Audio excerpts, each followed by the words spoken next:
New York never slept. The towering skyscrapers blazed against the night sky, the streets pulsed with restless energy, and the city never seemed to pause, not even for a second.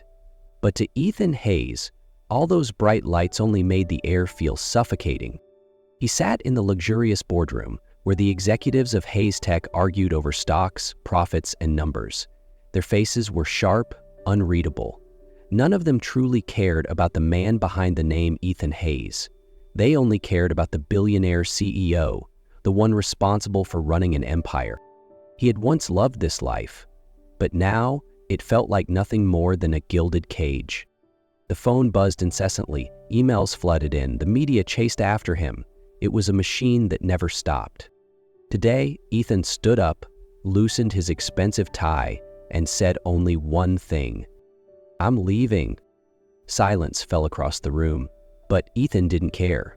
He walked out of the building, got into his private car, and left New York that very night. His destination? A small town in Montana where no one knew his name. A place without meetings, without reporters, without the weight of expectations. A few days later, Ethan arrived. He bought a run-down wooden cabin by the lake, far away from the world he once ruled.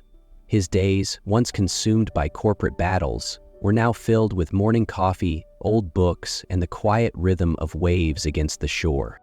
For the first time in years, Ethan felt at peace. Mornings in Montana were nothing like New York. No honking cars, no hurried footsteps, just the soft breeze over the lake and the distant calls of birds in the pines. Ethan stood on the porch of his wooden cabin, holding a steaming cup of coffee. The rich, bitter scent filled the crisp morning air.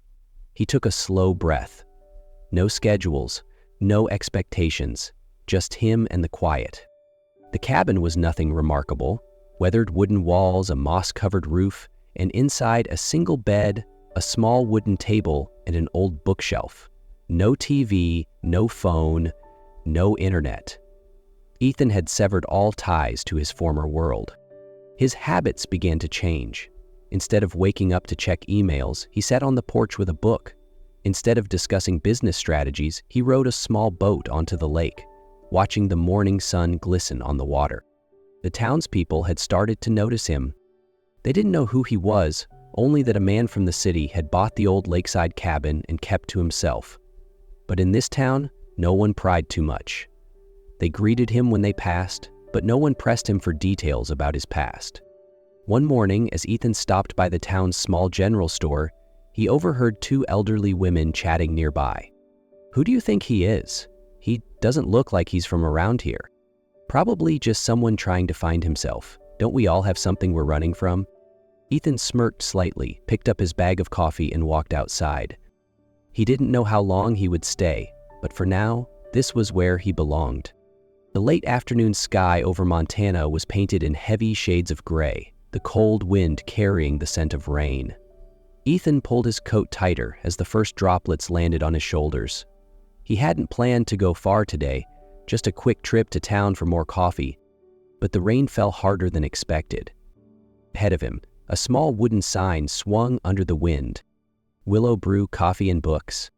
It was the only cafe still open at this hour. Ethan pushed the door open, the soft chime of a bell breaking the quiet. Inside, warmth embraced him. Golden light flickered against the wooden walls, decorated with paintings of landscapes. A bookshelf, filled with well-worn novels, stood in the corner. The rich aroma of freshly brewed coffee blended with the scent of burning wood from a small fireplace. Behind the counter, a woman was drying a glass. Claire Bennett, 30 years old. She had once been a writer, but had left the city to open this cafe, seeking a simpler life. Her soft brown hair was loosely tied at the nape of her neck, her blue eyes shining like the lake at dawn. When she noticed Ethan, she smiled warmly. "Escaping the rain?" she asked, her voice gentle. Ethan gave a small nod, pulling his cap lower. He didn't intend to make conversation, just wanted a quiet corner to wait out the storm. But Claire, with her quiet persistence, wasn't about to let him disappear so easily. She placed a cup of warm water in front of him without asking. "Consider it a welcome gift," she winked. Ethan looked at the cup, then at her. "I don't drink water." Claire chuckled, unfazed. "Then let me make you a coffee. No one should sit in the rain without something warm in their hands. Before Ethan could refuse, a loud crash shattered the peaceful atmosphere. In the corner, 3 drunk men knocked over a chair. One, tall and broad-shouldered, grabbed Claire's wrist. "Why so serious? Bring us more beer." He smirked. Claire pulled her hand back, her voice calm yet firm.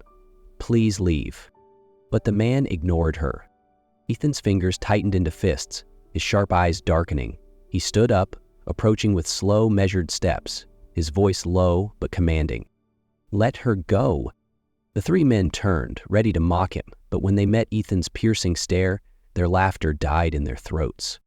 The tall one swung his fist. Ethan easily sidestepped, and in one swift motion grabbed his arm and slammed him onto the table. Not too violent, but enough to make a point.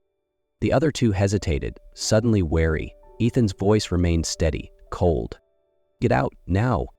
They exchanged glances, then stumbled toward the door, muttering curses as they left. Claire stood there, wide-eyed, a mixture of shock and gratitude on her face. "Thank you. I didn't expect you to be that strong." Ethan said nothing, simply returning to his seat, but as he prepared to leave, Claire stepped in front of him. "Wait, at least let me make you a coffee as a thank you, okay?" Ethan shook his head. No need. But Claire wasn't ready to let him go just yet. "Then at least tell me your name." "I'm Claire." He hesitated, then finally answered, "Ethan." Then, without another word, he stepped out into the rain. Claire watched his figure disappear into the downpour, his name lingering on her lips. Ethan. After that rainy night, Ethan found himself visiting Willowbrew more often. Not because he particularly liked coffee, but because for some reason, this place felt calmer than anywhere else. Claire always greeted him with a soft smile, but she never forced him to talk. She let him sit in silence reading his book, but still made sure to place a cup of black coffee in front of him, one he never refused. Gradually, Ethan started helping her fix things around the cafe. One afternoon, Claire was struggling with a jammed glass door, fumbling with a screwdriver but unable to loosen the hinges. Ethan happened to be passing by. He considered ignoring it, but when he saw Claire almost drop the screwdriver, he stopped. "Need help?" he asked, his tone indifferent as if he didn't really care. Claire looked up and smiled when she recognized him. "Ethan, perfect timing. This door has been stuck for a week." Ethan sighed, set his grocery bag down, and took the screwdriver from her. With a few quick, precise movements, he removed the hinge, adjusted the frame, and reattached it as if there had never been a problem. Claire crossed her arms, watching him with admiration.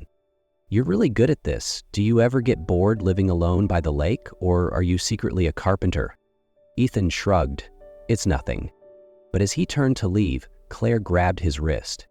"Wait, I still owe you a coffee as a thank you." This time, Ethan didn't refuse. Claire pulled out a chair for him, brewed a fresh cup of black coffee, and placed it in front of him with a beaming smile. "Now we're even. You've saved me twice already."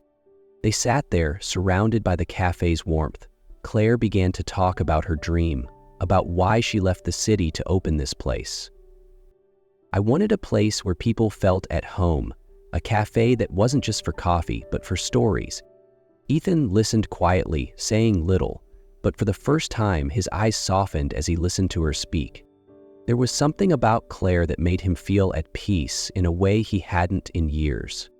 And for the first time in a long while, Ethan realized he no longer wanted to live in solitude. That night, the air was crisp, but inside the wooden cabin, the warmth was undeniable.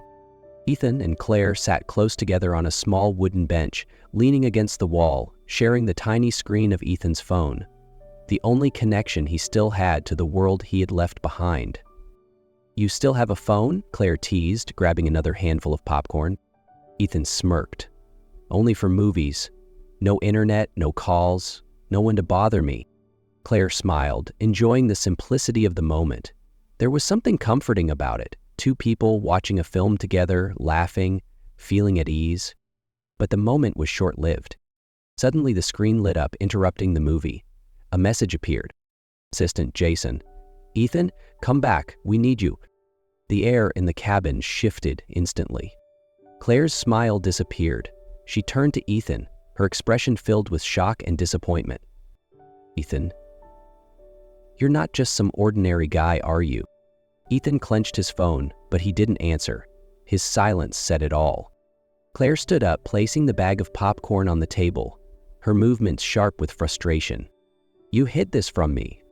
She turned and walked out of the cabin, heading toward the lake, where the water lay still beneath the pale glow of the moon.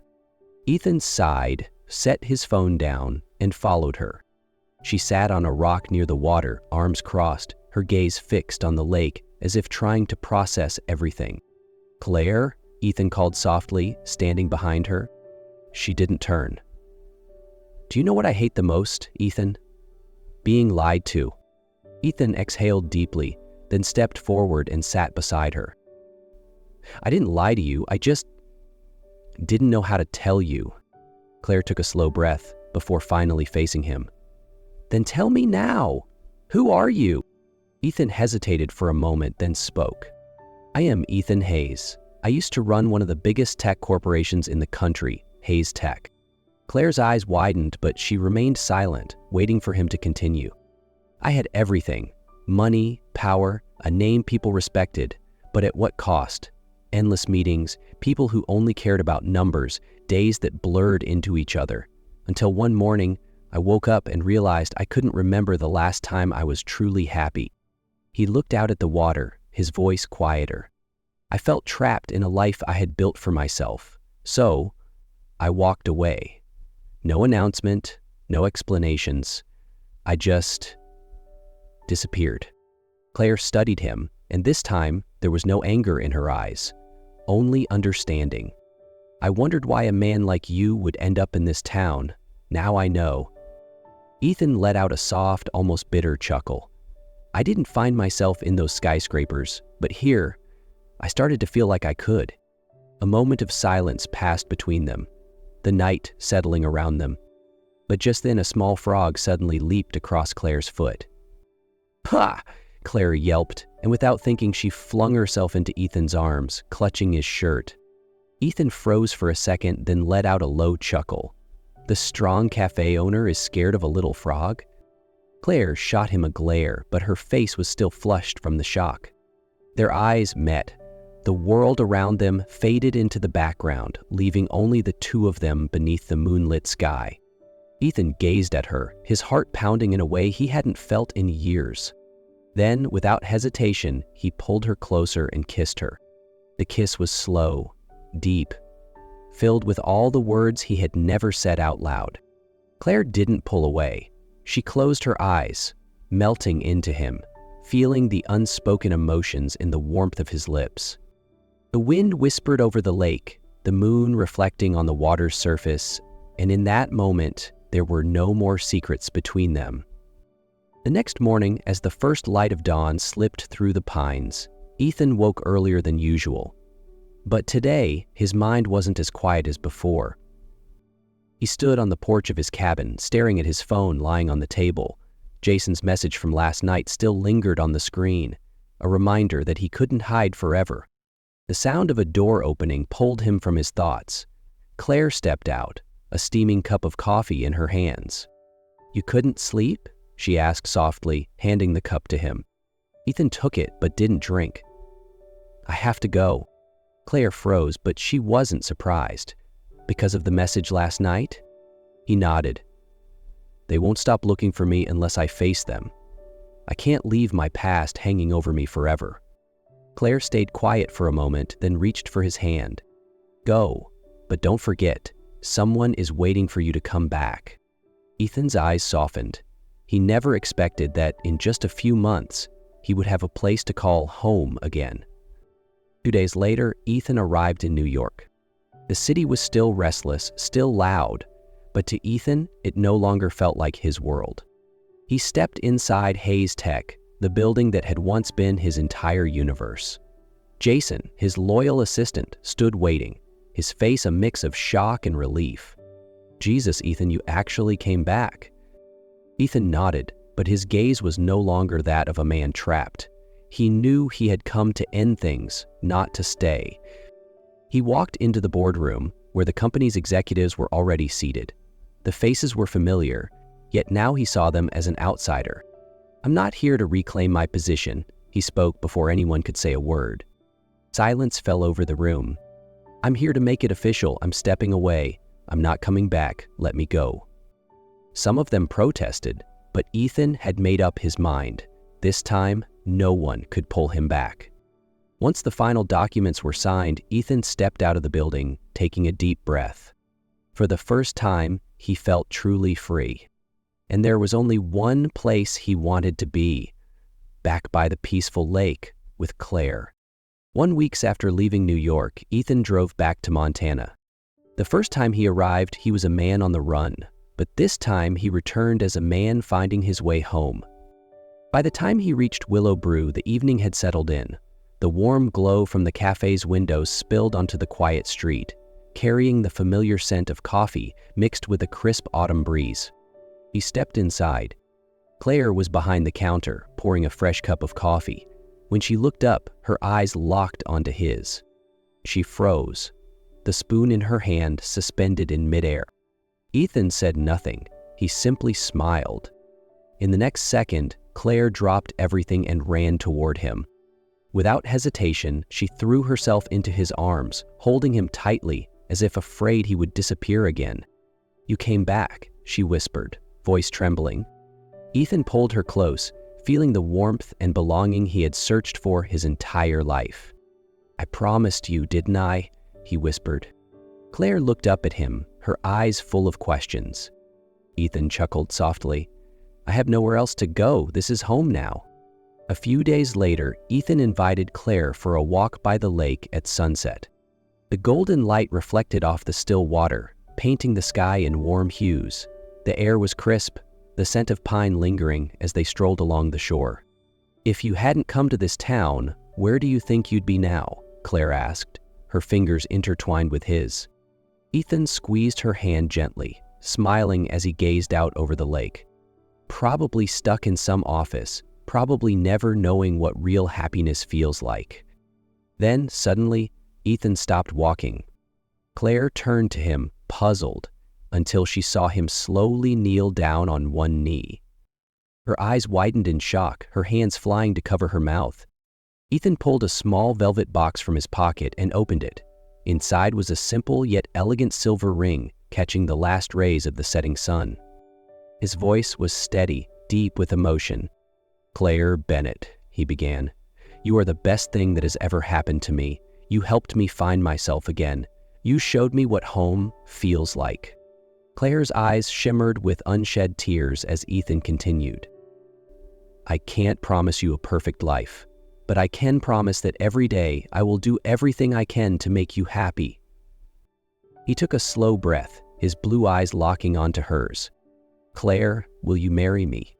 For a moment, Claire was speechless. Her heart pounded in her chest, tears slipping down her cheeks.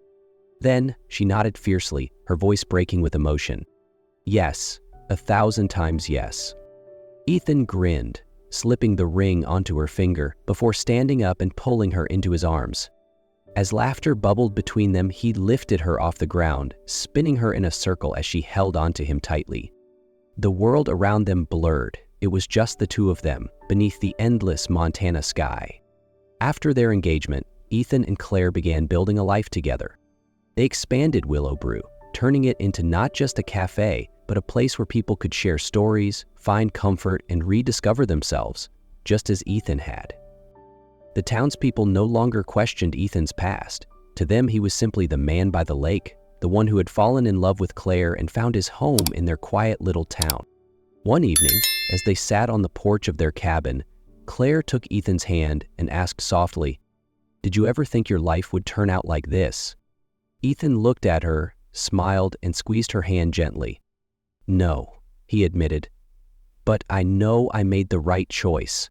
Across the lake, the sun dipped below the horizon, painting the sky in warm shades of orange and pink. And in that peaceful moment, Ethan knew he had finally found the happiness he had spent his entire life searching for.